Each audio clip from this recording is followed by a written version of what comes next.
Greetings, everybody, and I haven't talked on here for a little while, so I thought I'd say a few words. My wife has gone to work, and the kids are at their grandparents, so a little bit of free time.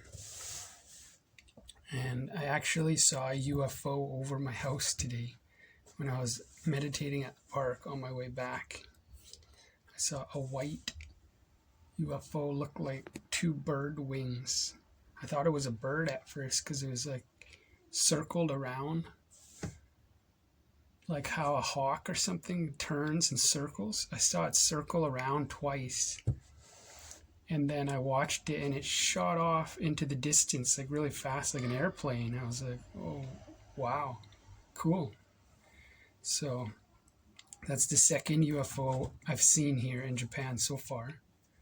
Another experience I had was I was meditating up on this mountain near where we used to live, and I was going up there real early in the morning, sometimes at like 3 a.m. And I was sitting there around 3 a.m. or it might have been earlier. I think some days I even went like at 2 a.m. around that time. Sat up there the whole morning, like 3 to 4 hours sometimes. And one time I remember there was like a buzzing noise. It sounded like a motor or something, like near, like it was coming from above. I could hear it above me, but I didn't look. But I knew there was nothing there, which was really strange because there was nothing around up on the mountain late at night except for like a wild cat that I saw a couple of times. And it lasted about an hour. I heard this like buzzing motor noise for about an hour. And then that same night, I kind of fell asleep a couple times, half sleep, while meditating, sitting up. And I had a vision where I saw Fukuoka, and then I saw this light, like a spotlight, like shoot down onto the city and then disappear, and then onto another part of the city and then disappear, and then onto another part of the city.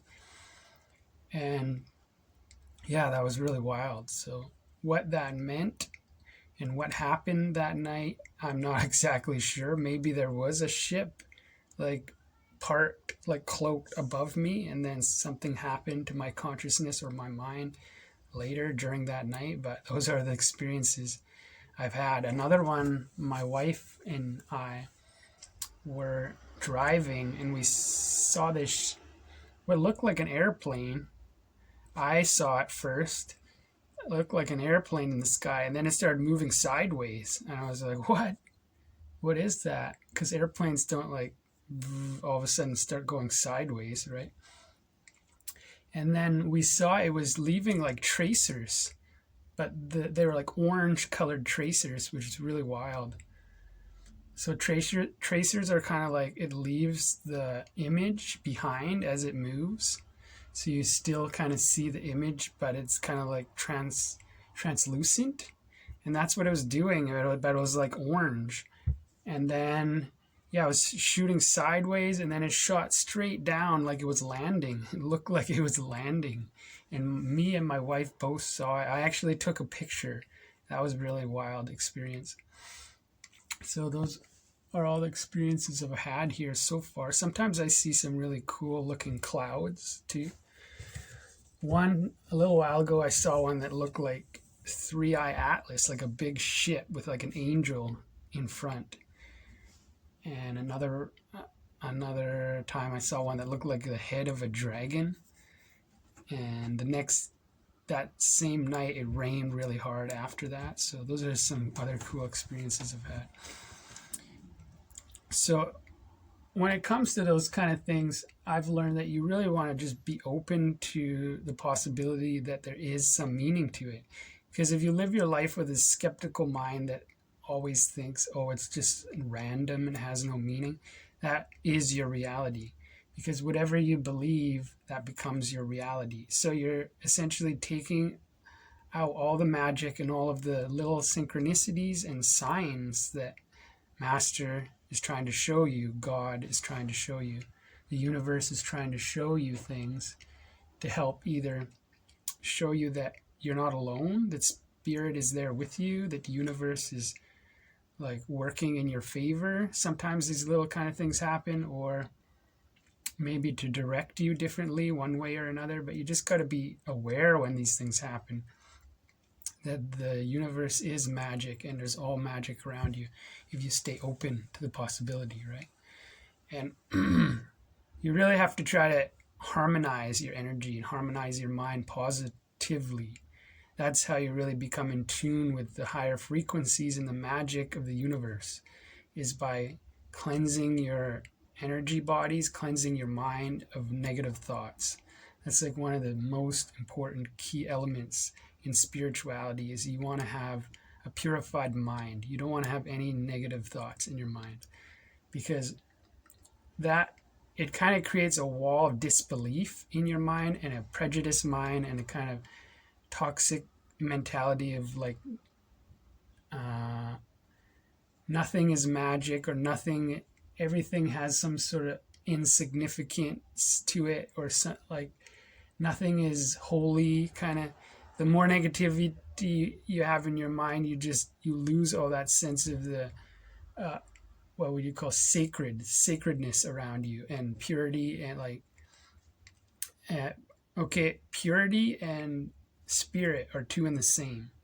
Spirit is like the purity of a small baby, and of course spirit, like God master, understands all the different sides, but his energy himself, or her energy, is closer to the purest form you could ever comprehend.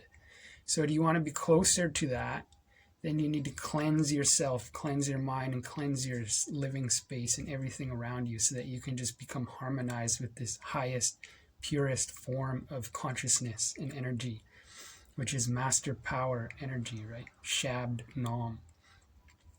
If I give a talk and I say something, I'm not going to try to hide the truth from you.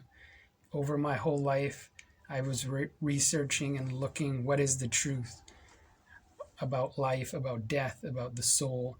And the ultimate truth is Nam, Shabd, listening to the sound current, right? That is the ultimate truth, and how you can find eternal life and liberation, so you don't have to come back into the physical body.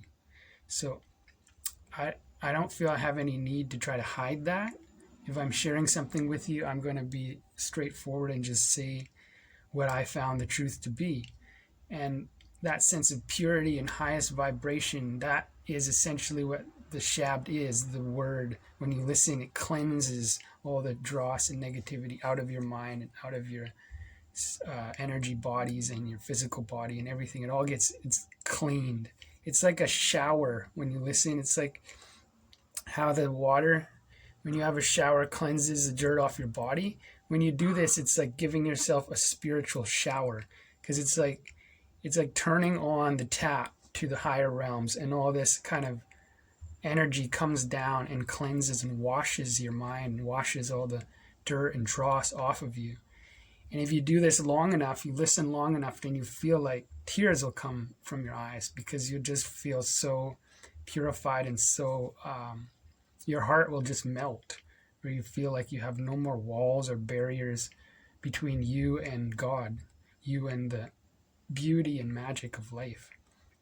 So I usually try to keep these talks around 10 minutes, and you got to learn about some of the cool UFO experiences I've had here in Japan so far. I'm sure that there's going to be more, and I'll share them as they come. And I'm also making progress on my book. It's called The Golden Age Within, and I know it's been a long time. I've been talking about it for years with everybody, but everything has a divine time to manifest when it is the right timing.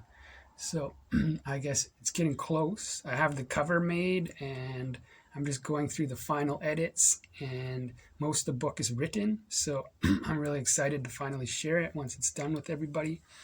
And I'm sending my love and blessings out to everybody out there who needs it. And remember that you are a soul, you are a divine being. Don't think down on yourself. Don't ever say any words that is going to bring yourself down, or your image of yourself. Always keep yourself at the highest in your mind as a divine being here to spread love and light and enjoy this experience of life. Thank you. Namaste.